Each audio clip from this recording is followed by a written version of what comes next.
En el día de hoy vamos a tener un breve conversatorio con el doctor Miguel Grande Martí, doctor en música. Programa interesante. Estaremos haciendo un breve recorrido por ese lenguaje universal que no necesita de palabras para comunicar ideas, emociones, sentimientos, ¿por qué no? Hasta tristeza y alegría. Eso es la música, que inicia en la humanidad prácticamente cuando el hombre, el ser humano, rompe la barrera onomatopéyica y comienza a definir valores. Entonces no solamente utiliza el estadio de las palabras, sino que también siente la necesidad de comunicar el alma. Y ahí entra la música. Doctor, bienvenido a este programa. Para nosotros un inmenso placer poder contar con su presencia en el día de hoy. Si durante este breve conversatorio alguna pregunta usted entiende inadecuada, tiene todo el derecho de no responder. Vamos a comenzar por definir para los miles de seguidores el concepto de música dentro de la gama más amplia posible. La verdad es, doctor, cuando uno pretende llegar aquí y a otros medios, en principio mi agradecimiento, pero siempre hay una cosa que queda pendiente. Tenía que haber hecho esta pregunta, pero se me olvidó. Y claro, no soy nativo. Quiero decir que ya tengo un pequeño rodaje en televisión y en algunas cosas que he venido haciendo, pero no dentro de lo que se llamaría el esquema de mi trabajo. Aquí tengo a mi compañero y el que me organiza un poco las cosas, porque es un hombre que yo le invitaría a que se pase un poco a este área nuestra, que es la de sufrir primero, para que luego en un momento dado, ¿verdad?, te digan, no, si yo le dije que sí, pero... Entonces, doctor, esto siempre pasa, en general. Yo tuve algunos programas aquí en televisión y pasa siempre, si tuvimos éxito, y yo me siento bien, me siento feliz, porque ustedes son los que tenían que estar aquí siempre, ya lo están, pero con las cartas hacia arriba, para decir, díganos, pero díganos la verdad. Ahora dicen la palabra real. Es estupendo, ¿verdad, doctor? Así que estoy a su disposición. Mi agradecimiento para todos ustedes, incluido mi amigo y compañero, ¿verdad?, el señor Schneider, que es un magnífico seguidor de lo que es el sentido de qué es lo que hace don Miguel. Pues muy sencillo. Lo que hago es ir cambiando poco a poco lo de qué hacemos cuando tenemos delante de nosotros las cámaras a la hora de decir. Todo mi trabajo, desde que yo era pequeñito hasta estos momentos, que es cuando empiezas a sentir la realidad de lo que es el trabajo de periodista, y en otras ocasiones conferencias, que las que estamos acostumbrados también. Y bueno, más que nada es mi agradecimiento, insisto, reitero, y estoy a su disposición. Doctor, ¿cómo se involucra el ser humano llamado Miguel Grande Martí con la música? ¿Dónde nace su inquietud? ¿Cuándo comienza? Bueno, aquí hay un personaje políticamente que no lo voy a mencionar, pero yo nací en Segovia. Segovia es una pequeña ciudad que nos hemos siempre como apoyando en los extranjeros, y tenemos una cosa que es, la verdad es que es una joya, es el acueducto de Segovia. Ahí nací yo. Y luego, bueno, empecé desde el pueblo donde vivían mis padres, y como campesinos pues tuvieron la oportunidad de a ver si podíamos salir adelante, y yo desde pequeñito tenía inquietudes para estudiar. Lo conseguí, pero con muchísimo sacrificio. A veces, insisto, no voy a decir lo de un político aquí que hizo exactamente lo que yo tuve que hacer. Tuve que coger un burrito o coger una bicicleta en unos puntos determinados para decir, bueno, la clase empieza a las 12 de la mañana o a las 2 y desde ahí hasta las 8 o las 9 de la noche. ¿Qué tenía que hacer en esos 7 kilómetros? Efectivamente, primero me llevaba todos los deberes para hacerlos en mi casa y luego de regreso, pues estábamos un poco de, yo quiero seguir estudiando. El querer seguir estudiando en aquella época, si no tenía recursos, y ya lo ven ustedes, cómo, en qué situación vivían mis padres, es evidente que era inverosímil pretender que aquello tendría alguna. Si no hubiera sido por la inquietud que teníamos varios estudiantes, no solamente yo, en esos pueblecitos pequeños que no había de nada, pero no es que no había de nada, es que no podíamos estudiar tampoco porque había una señora maestra que era un encanto, ¿verdad? Y la pobre dije, aquí no tenemos ni libros ni nada. Entonces, bueno, para esquematizarlo, en 2 o 3 años me llama el tutor de la capital, de Segovia, y me dijo que, a mi padre le dijo que este muchacho tiene condiciones, y si tiene condiciones hay que apoyarle y hay que ayudarle. Y así fue. Me dieron una beca, que, perdóneme, es un poco cómodo, pero al mismo tiempo es interesante. Cuando a mi padre le llaman para decirme que tengo condiciones, bueno, pues yo en ese aspecto estaba prácticamente fuera de contexto. Así que me instalo en Segovia haciendo trabajos manuales, y entonces a los 4 años siguientes el mismo tutor dice que tengo condiciones, que debería de pensar en ir a Madrid. Y yo me daba un poco de apuro porque dije, ahora Madrid, ay, con lo que es esto, la gente. Claro. Entonces, ¿qué pasó? Pasó que no solamente el éxito fue tal que mi hermano, que es médico, entró ya en el juego de el estudio nocturno, y además el que había que pensar qué pasaría en el fin de semana si no tenemos trabajo, si no tenemos nada más que una beca que no olvidaré, que me parece que estaba instalada en 12.000 pesetas, o las cosas pequeñas, pero que para nosotros era como una millonada, porque le ves a mi hermano diciendo que yo quiero a mí, oye, que yo quiero ser médico. Digo, pero hijo mío, si acabamos ahora, estamos tratando de buscar trabajo como camarero o como sea, porque los recursos no llaman.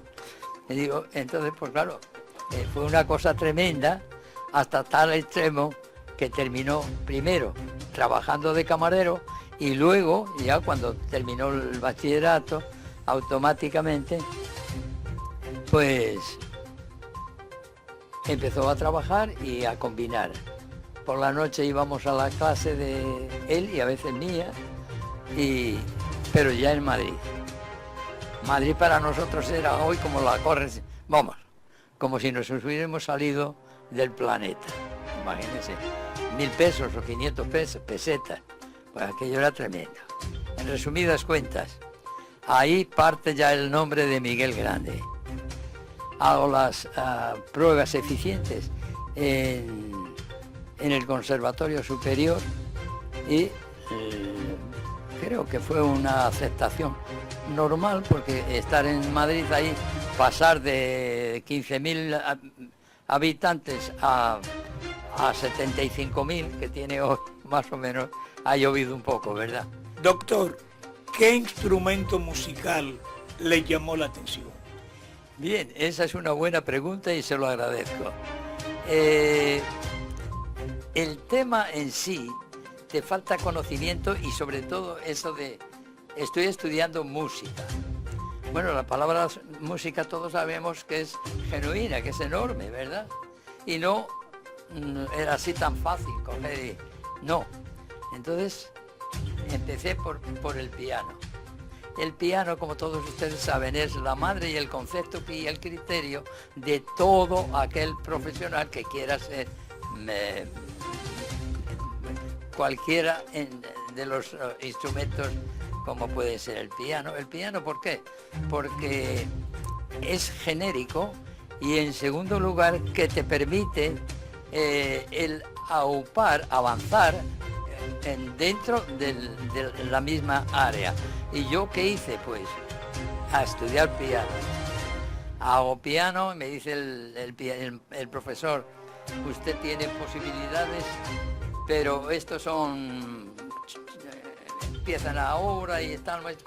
¿Por qué no coge usted una clase nocturna? Digo, bueno, sí, pero no tengo dinero para... Vamos a ver, no está tan seguro como para poder...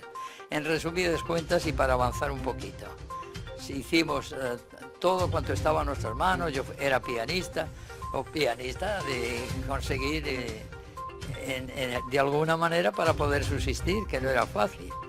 En resumidas cuentas, ya me instalé en Madrid, empecé a través de aquello para conseguir una beca de 16.000 pesetas y desde entonces con la espada de Damocles, porque si usted, esto es una cosa nociva, pero es así, si usted en la concesión de la beca no tiene una nota media, aquí dirían de 80-90 o de 85-95, usted pierde la beca. O sea, prácticamente tenía el compromiso, la obligatoriedad de mantener siempre la excelencia.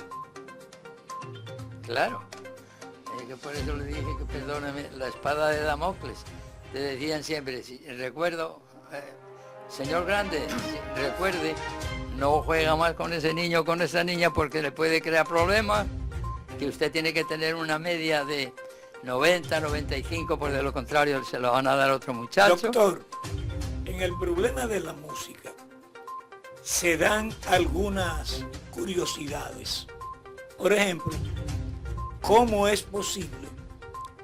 ¿Cómo explicaría para los novatos, los legos, que posiblemente a esta hora de la mañana están conectados con el programa y que de alguna manera le interesa la música o estudian ya la música como arte cognitivo, que con 7 notas se puedan hacer tantas cosas que necesariamente no tienen que ser iguales? Entonces, ¿cuál es la combinación, la mezcla que debe de hacer un buen músico? Por ejemplo, cuando le llega un cantante que compone algo y le dice, mira, yo quiero que tú me hagas el arreglo para esta pieza musical. O sea, pónmele la música. ¿Cómo logra el arreglista hacer varios arreglos sin que necesariamente coincida el uno con el otro sobre la base de 7 notas? Está muy bien, es una buena pregunta. Es un poco nociva, pero es una buena pregunta. Es verdad. Yo creo que si hubiera aquí otra persona que le gusta la música, no tiene por qué ser músico, sino que le guste la música. Es verdad. Cuando uno se integra como algo básico en la música, es como si te hubiesen puesto algo importante que no te deja mover. Cada vez que estás haciendo algo, siempre está presente mi música. Si a mí me invitaron en una ocasión a trabajar en un hotel, yo tendría 16 años, 17, en un hotel allí de Madrid, y claro, pues En aquella época, señores, me pagaban diario 300 pesetas. 300 pesetas. Aquello era imposible. Yo veía tanto dinero que aquí era increíble. Y que eso es lo que te va integrando dentro de una cosa que se llama arte. Arte es lo que yo exijo a mis alumnos. Es arte. ¿Por qué es arte? Porque eres tú el que realmente está actuando dentro y fuera de lo que estamos viendo. ¿Por qué? Pues porque nosotros ahora mismo vamos al conservatorio o a la universidad y llegas allí y ¿usted qué hace? Pues mire, yo hago esto.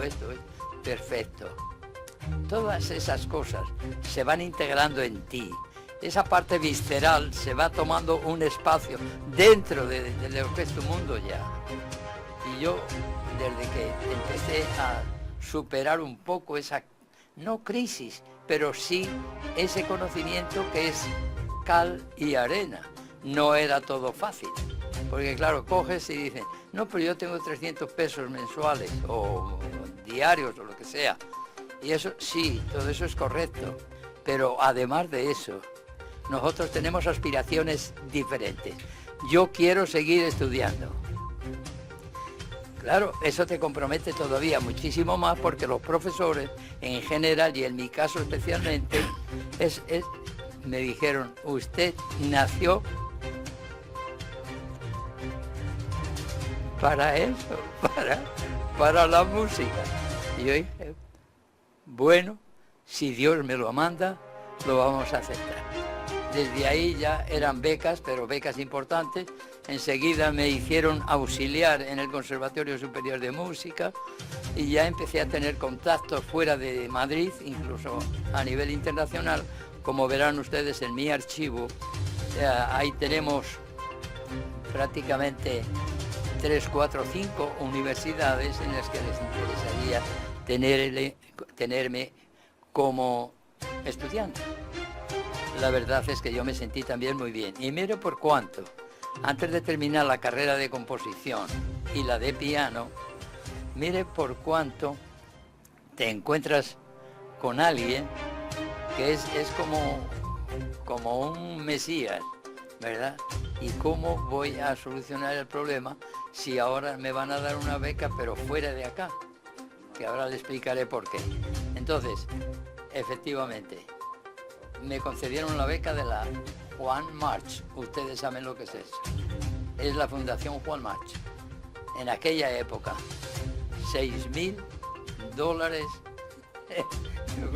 Doctor, Imagínense de estar... con el permiso del doctor y de ustedes, vamos a continuar hablando sobre este tema después de cumplir con los compromisos comerciales. No se mueva nadie porque vamos a hablar de cuando el doctor Miguel Grande Martí reciba una beca, ya no en pesetas, sino en dólares. No se muevan, vuelvo ahora. Doctor, quedamos antes de ir a los comerciales sobre el asunto de cuando usted, de estar cobrando 300 pesetas, pasa a una beca y a cobrar $6,000. Ahí nos quedamos.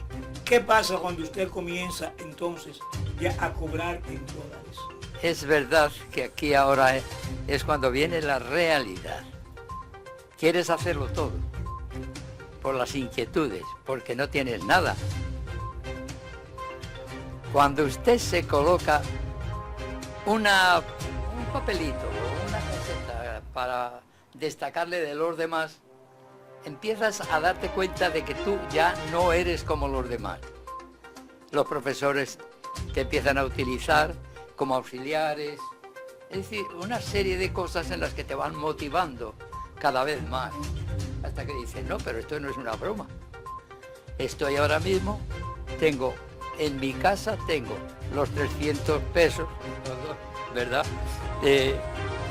diarios en un hotel. Aquello era tremendo. Bueno, eso ya vamos a dejarlo ahí. Ahora vamos a la parte doliente y al mismo tiempo provocadora. ¿Por qué? Usted lo dijo antes. El músico o el artista, la palabra músico la vamos a escribir. Lo primero que hace es, ¿qué hace el vecino para sentirse él y decir, no, yo con ese no le hablo yo? Es decir, buscar una diferencia o una estancia que no es ni buena para él ni para mí. Ah, pero yo soy hijo de un campesino. ¿Qué pasa? Usted puede ir con él de vacaciones o puede ir al cine con ese señor que el padre es catedrático o el padre es coronel o el padre... No estaba bien visto y usted lo sabe, igual que yo. No era fácil. ¿Qué pasa?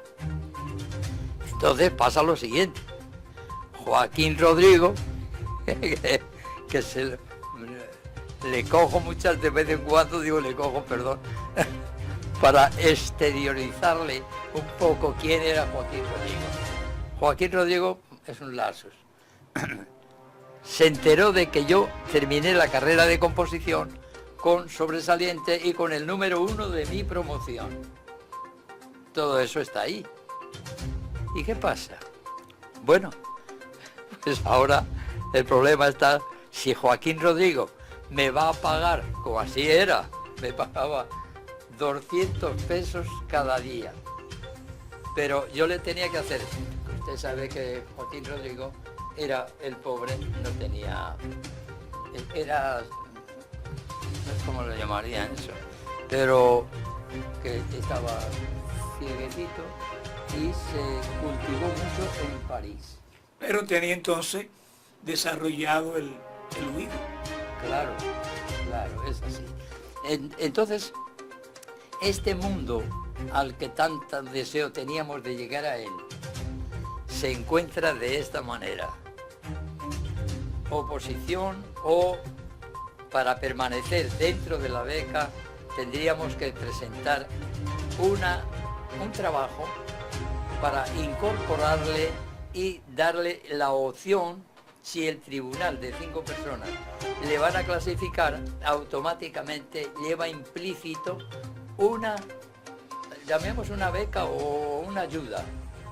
Y ahí estoy yo, con una pieza, perdona que me ríe porque cuando a mí me dijeron que podía, dentro de que ya había sido diseñado el momento de usted aspira, mejor dicho, a ocupar una cátedra o un trabajo. Porque al principio eso de que la cátedra un profesor, hay muy poca diferencia, lo que hace falta es que se conceda la pedagogía que es genérica, ¿verdad? En resumidas cuentas, todas esas cosas empiezan a tomar cuerpo. Cuando yo termino mi carrera de composición, el compositor Hafter, que seguro que le suena, Hafter, uno de los compositores más famosos del planeta, ¿verdad? Y me dice, Miguel, porque era él catedrático de San Bernardo, que es donde estaba el conservatorio. Ahí estaba y me dijo, Miguel, quiero que vengas mañana por la mañana a almorzar conmigo, dijo él. Y yo le dije, pero doctor, que no hay nada. Vamos a hacer lo imposible para que usted salga de aquí. En el Conservatorio de Madrid le vine a usted pequeño porque yo soy inquieto.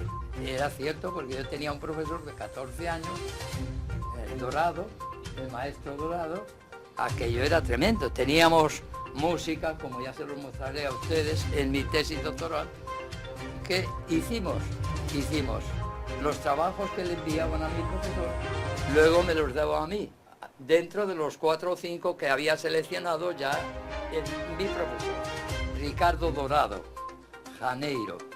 Entonces se abre un país en el que para ti, madre mía, pero ¿y ahora cómo? Pero si estoy ayudando al doctor él no ve, yo tengo que estar ahí supeditado, pero no, yo tengo que hacer algo para ganarme la amistad de don Joaquín, del maestro. Pero él tocaba. Sí, él tocaba y sobre todo la esposa, que era pianista, me ayudaba bastante. Y yo estudiaría con él como 5 años. Toda su música pasó por mis manos. Componía también. No, también no, era su fuerte. Ya. Perdóneme, pero era su fuerte.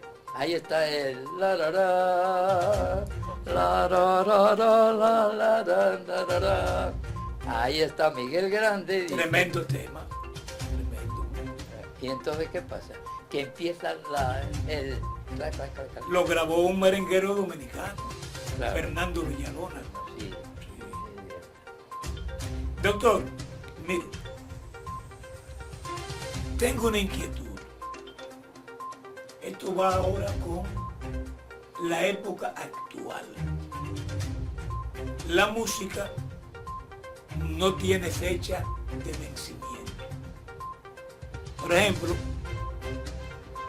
un re menor de hace 500 años hoy sigue siendo un re menor dentro del pentagrama, en un arreglo.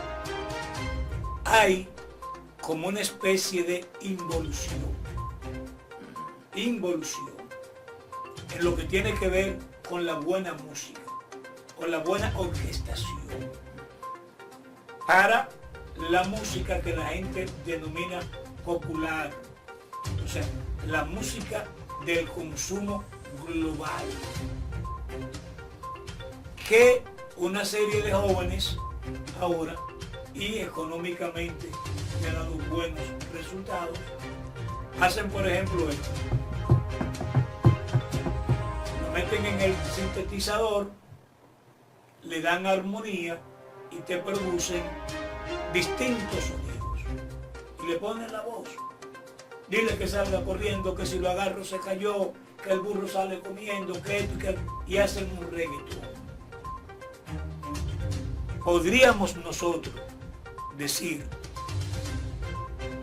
que este tipo de ejecuciones resta calidad a lo que es la música como tal, o de alguna manera es un fenómeno incomprendido por los viejos músicos y que de alguna manera a futuro podría enriquecer la música. La verdad es que sí, es maravilloso escucharle porque conoce muy bien el tema. Nosotros, el músico profesional, a veces casi no tiene amigos. No tiene amigos porque existe como algo que está incompleto, ¿verdad? Y es la de, en este caso, Joaquín Rodríguez ayuda a Miguel Grande. Ah, pero este es un chupón, o este está, fíjate, claro, es que es así, o sea, van a por ti. Pero cuando tienes al director del conservatorio, un catedrático de pies a cabeza, y te brinda la oportunidad de todos los trabajos que yo me decía y que me lo daba él por escrito, automáticamente yo trabajaba esas dos o tres señoras que bien tenían niños o que tenían enfermedad o cualquier cosa. Entonces ahí está Miguel Grande. ¿Qué quiere decir eso? Quiere decir que si no hubiese tenido esa formación que usted decía, yo no podría haber aceptado ese trabajo, porque usted lo ha dicho, Joaquín Rodrigo no es cualquier cosa. Exacto. ¿Se da cuenta? Entonces, ¿qué sucede? Sucede que ahí es cuando se forma. Le voy a completo un minuto. El último examen que yo hice en el Conservatorio Superior, y el último examen no solamente en cuanto al haberme integrado en el grupo, diríamos, también está ahí escrito, de compositores actualizados. Y entonces lo que usted dijo, ¿qué es lo que puede hacer? Perdón, doctor, Sí. ese texto que tiene el joven en una de sus manos, ¿es de su autoría? Esta es una de las... ¿Me lo permite, por favor? Claro, por favor. La hemos traído para que... Vamos a mostrar aquí a la cámara. Esto es un manual muy amplio bajo el título de Cantata para orquesta, coro y solistas sobre versos de Jorge Manrique como homenaje en el 5º centenario de la muerte del poeta Miguel Grande. Es un trabajo bastante amplio. Aquí hay varias partituras que me lucen muy interesantes, muy trabajadas. Algunas de las partituras tienen, tengo la impresión aquí, me corrige si me equivoco, algunas ampliaciones, ¿no? Sí. Sí, algunas ampliaciones que de alguna manera definen un poco más el concepto intrínseco de la partitura en sí. Esto ya es básicamente para músicos, que no es nuestra área, pero resulta interesante. Antes de irnos, vamos a hablar un poquitico de esto para que la gente pueda entrar en contexto con este manual. Es un manual de trabajo, ¿no? Sí, de 2 años y medio. Okay. Es una recopilación Claro. de arreglos hechos por usted. No son arreglos, eso es nativo. Ah, ok. Sí. O sea, un trabajo en sí, correcto. Porque ya el arreglo más bien es cuando tú agarras algo y dices, bueno, yo quiero a esto llevarlo a esto. Para poderlo ubicar dentro del pentagrama, escribirlo, necesito esto y aquello. Entonces ahí vienen ya las partituras, lo que tiene que ver de acomodamiento, para que el ejecutor pueda hacer transcribir, creo que es el término, ya el trabajo que está en el pentagrama. Doctor, tengo entendido que usted se vio involucrado en la composición del himno de Naciones Unidas. Hablemos un poco de eso. Bueno, la verdad es que es un encanto. Y claro, cuando das con una persona como usted, que dice que no sabe, pero sabe, es curioso, ¿verdad? Porque el re menor o re mayor quiere decir que hay que saber música, porque si no, eso no es fácil. Bien, aquí de lo que se trataba, ¿cómo fue la pregunta, perdóneme? Usted fue parte de quienes escribieron el famoso himno de Naciones Unidas. Ahora sí. Mi unión, llamémosle un poco, mi compañía aquí en Nueva York era de un dominicano muy famoso y además de muy famoso, muy importante, ¿verdad? En el plano económico. Se llamaba, falleció el pobre, y él se llamaba Óscar Luis Valdés Mena. Es un apellido importante, ¿verdad? Y estábamos pensando cómo podríamos, un domingo por la mañana, cómo podríamos hacer para dejar huella por aquí, que hemos estado aquí. Él estaba en ¿cómo se llamaba la universidad? De Manhattan School of Music, esa es la mía. Y la de él era, bueno, otra universidad. Hicimos tal unión entre los dos que aquello ya prácticamente era como amigos, primos o tíos, hermanos, cualquier cosa podía ser, porque él estaba muy pendiente de mí. Él le enviaba el dinero, el padre, con problemas, y a mí me lo enviaba, como ya lo he dicho anteriormente, ¿verdad?, la Fundación Juan March. Entonces esto te permite, después de tantos avatares, te permite ahora decir, ¿por qué no podemos colaborar con esto? Que te enviaron un boceto a la hora de decir, como es el 40 aniversario de perfecto. Y entonces le digo, ¿por qué no, a Óscar Luis, le digo, ¿por qué no hacemos la música y el texto? Lo hacemos todo, porque O sea, el trabajo musical fue a propósito del 40 aniversario de la institución. Exacto, y estará en cualquiera de los lugares, dentro de lo que es bueno, todo lo que la gente quiere ver en el archivo de la ¿cómo lo llaman ellos aquí? Bueno, anyway, ahí están los archivos y ahí ya puede usted entrar, coger estaba pensando a ver si era estaba pensando que era... Bueno, vamos a dejarlo que eso aparece. Y entonces se lo enviamos a la secretaria general de la ONU, ¿verdad?, para que la ponga en el archivo de interesados en ocupar el espacio de el himno nacional. Él, que se quedaba ahí en Manhattan, sí, cuando venía a Manhattan, inmediatamente me llamaba. Y estábamos a veces hablando un poco de lo que es el ámbito, cómo es posible que esta gente que tiene todo no les estén tendiendo la mano, que es lo correcto, ¿verdad? Y bueno, y le digo, ¿y por qué no hacemos nosotros el himno?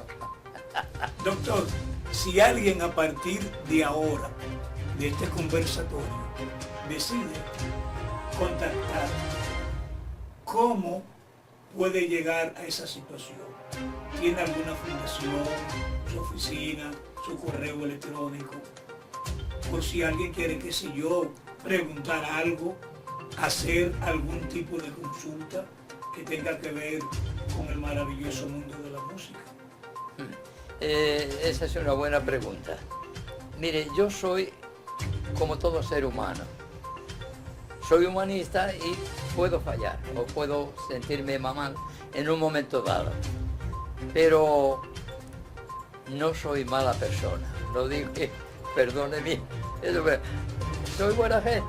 Y se lo digo a usted para que puede decir donde vaya que usted conoce a Miguel Grande. No pasa nada. Ahora ya le conocen a este señor más que a mí, porque es un hombre que le gusta. ¿El asistente? Sí, es el asistente, pero creo bien organizado. ¿No es? Bueno, total, es que le digo a Óscar Luis lo de por qué no nos reunimos para optar al premio de Naciones Unidas, el coro de Naciones Unidas. Efectivamente. Nos reunimos ahí en Manhattan. Y vamos a poner el texto y luego la música. Y así lo hicimos. Y lo enviamos a la ONU, que es donde está en el tribunal. A la hora de seleccionar, tienen que seleccionar, pues para que si hay una canción que ha pegado más o eso, pues hay que darle el premio. Total, para no cansarle más. A las 3 de la madrugada de ese mismo día, cuando se falló automáticamente a las 3 de la mañana me llama la secretaria general. Doctor Miguel Grande.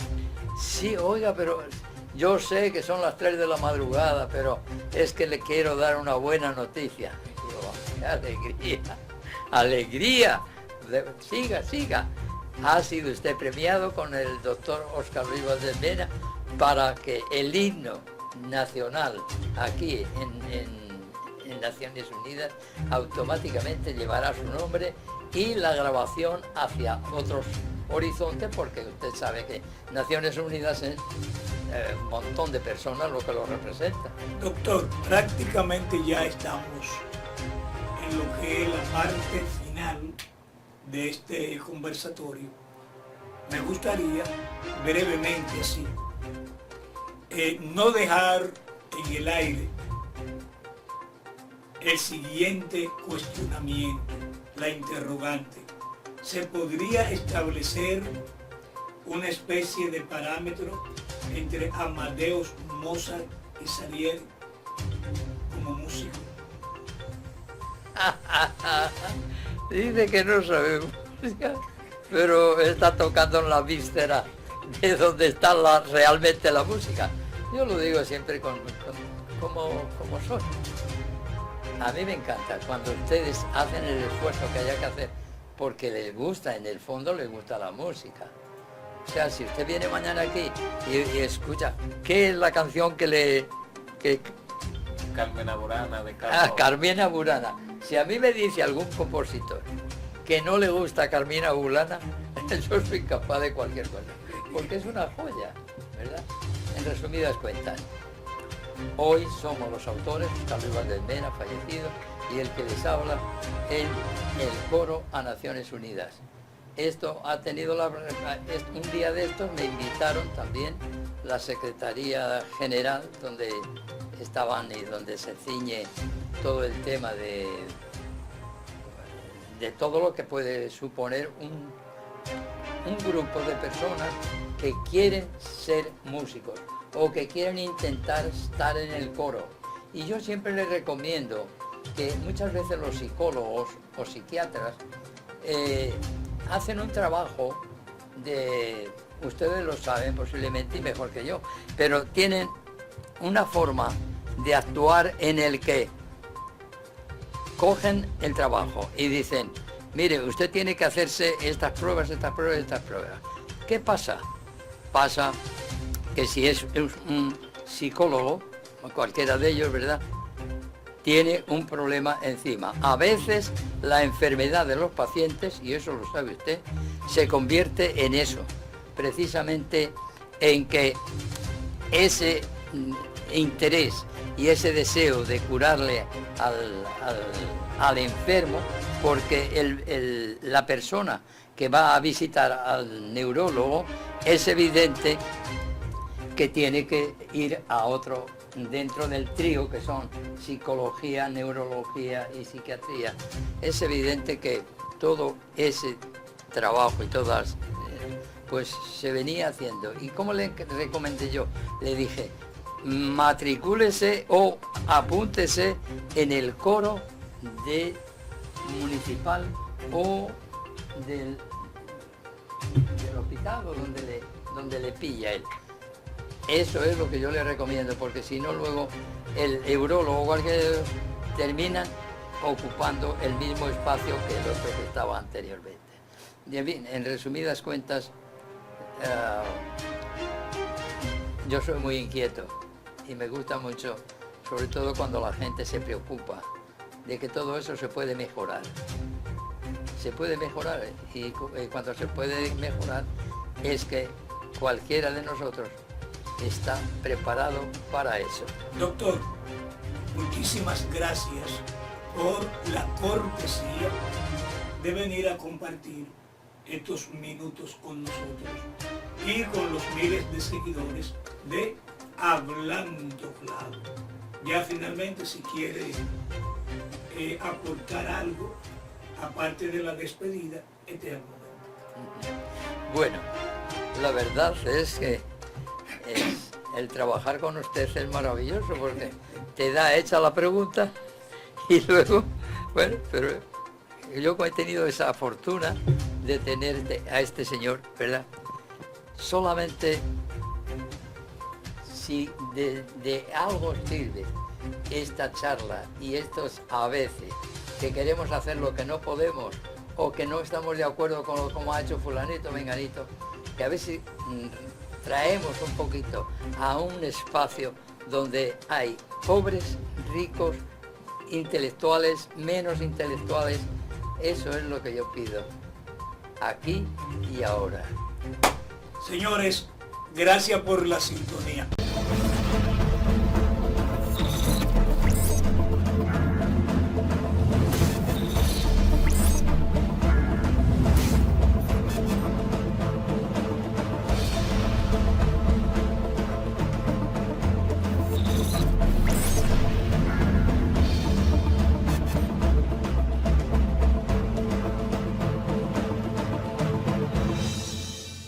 Boca Chica, la mejor playa del país. Transmite desde la zona costera más bella de la República Dominicana, desde el corazón de Boca Chica, como anocheradio.com.